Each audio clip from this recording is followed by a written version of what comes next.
పాట చాలా బాగుంది అయ్యగారు. దీనాత్ములు ధన్యులని మళ్ళీ మళ్ళీ పాడుస్తున్నారు. అంటే అర్థం ఏమిటి? ఓహో నల్లన్న, ఎంతసేపు అయింది వచ్చి? కొందోడింది అయ్యగారు. పాట చాలా చక్కగా ఉంటే వింటున్నానండి.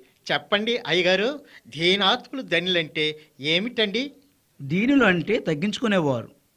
తగ్గించుకోవడం అంటే ఇట్లు వంగడం అయ్యగారు. అది కాదు నల్లన్న. తగ్గించుకోవడం అంటే ఉమ్, ఇతరులు మనల్ని గద్దించినప్పుడు, ఆ, దిద్దినప్పుడు, ఆ, లేక అపహసించి హేళన చేసినప్పుడు ఆ, మనం కోపడక, ఆ, తిరగబడక, ఉమ్, అనుకువగా ఉండటం.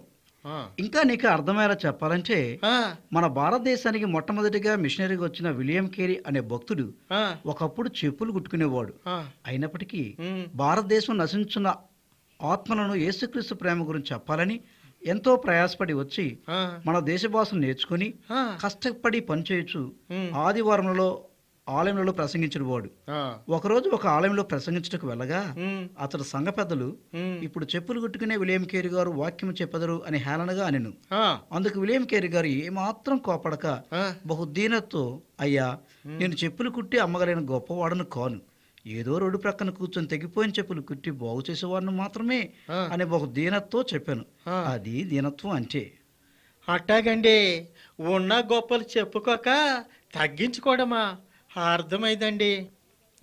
ఈ విలియం కేర్ అయ్యగారి గురించి ఇంకా వివరంగా చెప్పండి అయ్యగారు.